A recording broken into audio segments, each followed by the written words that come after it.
Hi everybody, thanks for coming today to listen to us talk pretty much all day.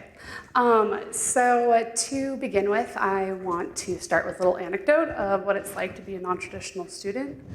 So my fellow presenters about October 13th were informed that they were going to be speakers today and they would be presenting. Somehow something happened and I didn't get that email. Whether I was missed or it was a technical error, I didn't get the email until about a week later, which is the most, the best description of what it's like to be a non-traditional student. We are almost always working from behind. So while everybody else had more time to prepare, I was about a week behind everybody else. So I want to start with first acknowledging that just me being up here right now is a huge privilege. I come from privilege. I come from a family that is financially stable, as well as I had access to healthcare growing up, and I had a big, loving, supportive family. And so I recognize that that's not...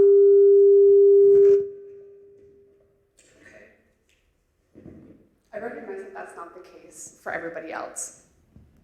So, as well as the research that has been done in ADHD and other neurodevelopmental disorders, they're done on the gender binary. So today I'm going to be speaking as a woman, although if you identify as non-binary or another gender identity, I am still speaking to you if this resonates with you. So, I want to kind of take it back. I'm not going to have a slideshow like other presenters just because a lot of my stuff is from my past. So I grew up as a fourth generation farm girl, and out of all of the things and the labels that I've had in my life, I think that's the one that I hold the closest to me. Growing up, I did pretty well in high school. Although on my report cards, I was always told that I rushed through my work and made careless mistakes. My teenage years probably would have been described as me being cold and mean sometimes, but I did fairly well. In high school, I graduated number 3, and that was not out of 3. My dad would have you think that when I tell you that I graduated 3rd, that would be out of 3 people. No, it was out of 5. Only 5. From the 2011 graduating class of Turner High School in north central Montana. So there was only 5 of us. I did okay. I beat 2 people, whatever. And then after high school, I went on to culinary school. And in culinary school, again, I did great. I thrived in the chaos and the creativity that comes with the kitchen, and I graduated with honors. And after that, I ended up moving to Oregon with my now ex-husband and thrived in my culinary career. In 2015, my executive chef and I won Best Chef of Oregon, and at 21, I was running a fine dining kitchen of men that had more years of experience in the kitchen than I had been alive.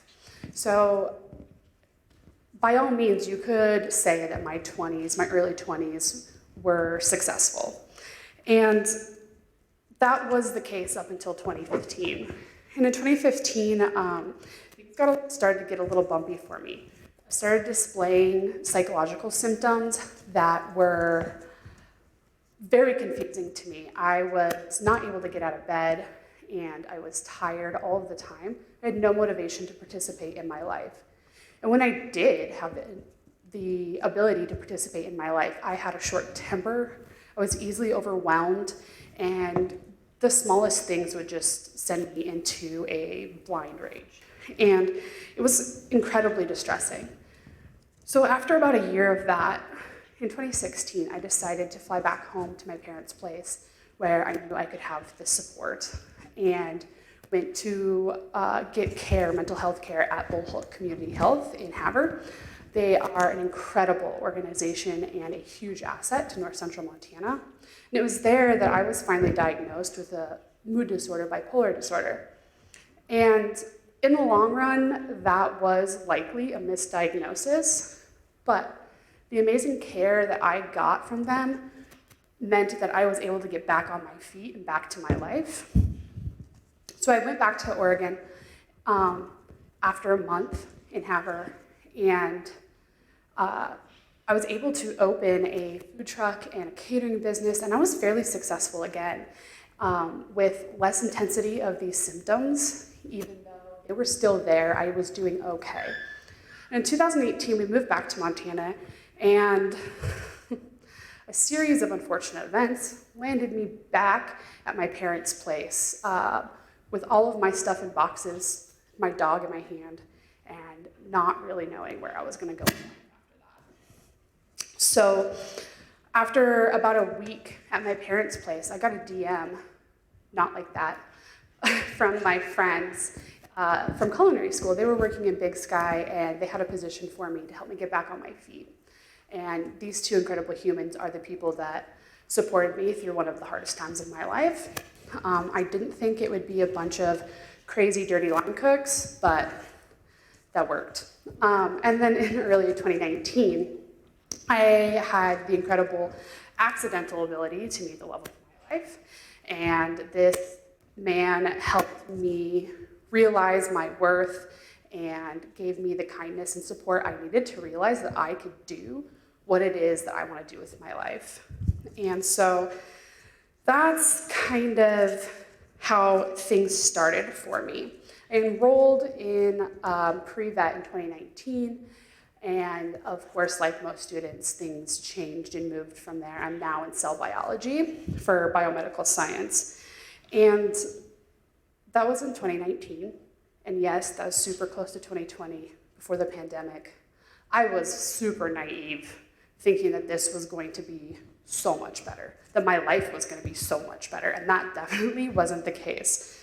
My first semester, I had definitely struggled to pay attention to classes. I did a very, very mediocre job. And a lot of it was me sitting in classes, not able to take notes or do tests because I was constantly listening to the papers turn in and people talking when they weren't supposed to be. And it really threw me off. I struggled for quite a while, and I was confused. I didn't know what had happened.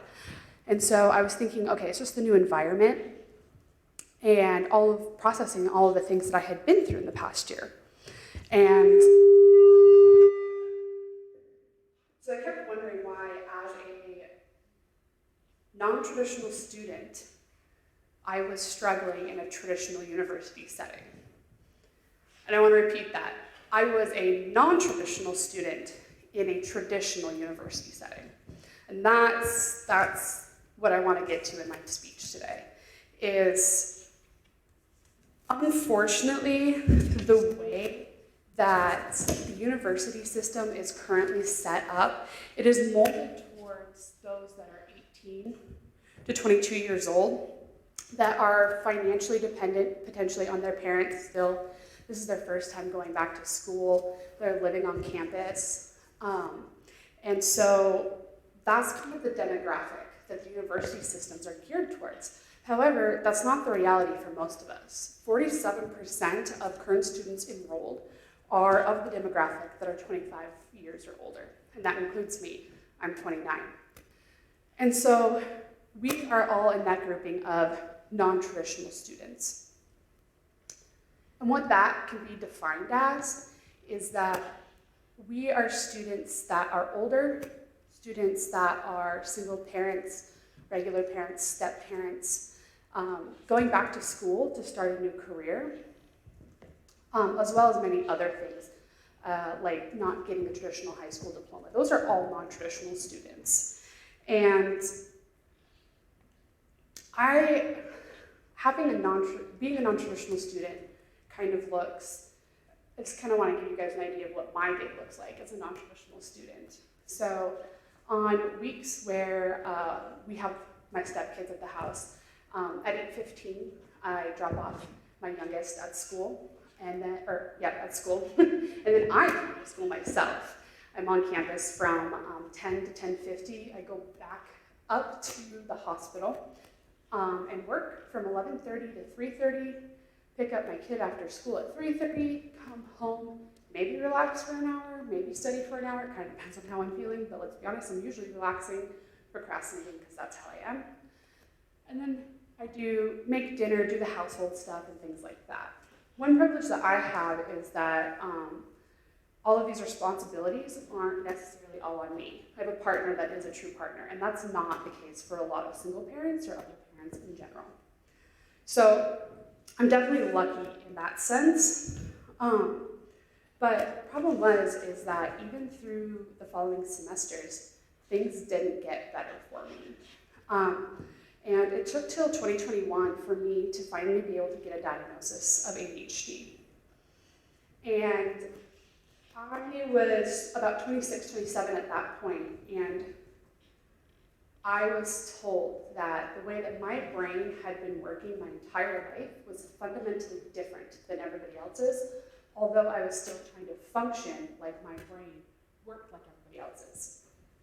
And so when I say that my brain, my ADHD brain, worked differently fundamentally, I mean that as in there are genetic and environmental factors that go into the prevalence of ADHD.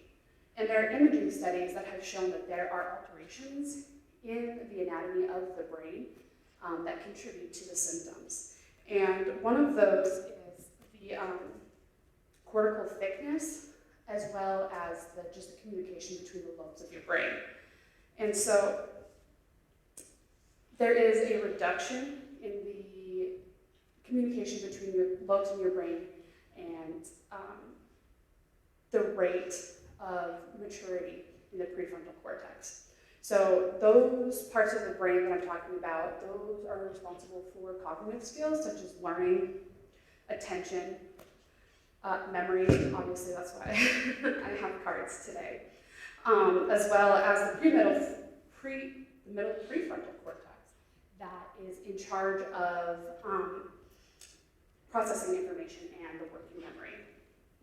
So the unfortunate part is that my late diagnosis isn't necessarily abnormal. It is very common for women like me to get diagnosed late in life. And that's because girls have a tendency to present much differently with their symptoms than do boys or men. And so boys present in what you would probably say is the stereotypical ADHD symptoms of hyperactivity and impulsivity. However, the way that social norms have been constructed, women have a tendency to internalize those struggles, and those then end up being presented externally as anxiety and depression and emotional dysregulation. That's why I got diagnosed with bipolar disorder before I did ADHD. So that's not uncommon, and unfortunately, there is a disparity of 3 to 1 of boys to girls that actually get diagnosed with ADHD at a proper time. And non-traditional students, female students like me, tend to not get diagnosed until they're in a position of struggle and distress like I was. And I didn't know for sure how prevalent that was until I was in my microanatomy class, and my lab partner, who I don't know is here today, love this for us. We were talking, and it's an issue. We're all like this. And the issue with that is that there's already a lot of barriers to getting an education when you're a non-traditional student. And for non-traditional ADHD students, one of those is the time and mental load. And we notice that there are disparities and there's inadequacies in night classes and weekend classes, as well as strict attendance policies and rigid due dates that don't necessarily always work for us non-traditional students. And on top of that, there is a lack of financial aid available to part-time students. And a lot of us aren't able to work full-time because we are working at the same time as trying to get back to school. And there's research that's been done that shows that the longer it takes to get your credentials, to get your degree, the less likely that non-traditional students are to actually graduate and finish. And so the time constraint is definitely a big deal. In my case, I was a chef before and then decided to go back to school to work in the healthcare field. And part of the problems that I'm coming across is the core classes. It, on average, takes a student 1 year to finish their core classes. And I think this is a disservice to non-traditional students because a lot of us are trying to finish our credentials to get a better job and be able to make more money for our family. And in a lot of situations, non-traditional students are working to a certain degree in their desired field already. So we have a tendency to take the information that we've learned in class and apply it to our jobs almost immediately compared to some other students. And I think that's a huge untapped potential. It takes us, well, it'll take me 4.5 years to graduate, but it takes 4 years to graduate because of core classes that add an extra year, when a lot of us could graduate in 2.5 to 3 years and get on the job and start making money and kind of getting on with things in our lives. And that includes spending extra time not being in the workforce, as well as costing us extra tuition. I spend thousands of dollars to take core classes. And so with that being said, there are just several things I have learned in the past 3 or so years of being a non-traditional student. And one of those things is the idea of graduating on time. It is unreasonable to think that you'll graduate in the prescribed 4 years like they tell you. And that's just not always possible, especially for older students. And my diagnosis, my formal diagnosis, was a privilege in and of itself. A lot of students don't have access to get the diagnoses that they need to get accommodations on campus. And so I was lucky in that sense, but I want to make it clear that even if you don't have a formal diagnosis and can't get accommodations legally on campus, you should accommodate yourself. Accommodate yourself. There's no reason why, if you notice these struggles, if you don't have a label to put on the struggles that you're having, that's okay. Pull from the modalities of ADHD and autism and all of those type of treatments and make it work for you. Even if you don't have a formal diagnosis, that's okay. But whether you have a diagnosis or not, you're allowed to accommodate yourself, and you should accommodate yourself. We shouldn't be in the mindset that we have to function at a normal. And it's unrealistic to think that even regular students, ADHD students, all students can operate at the same level with all the external forces that are going on in their lives. And so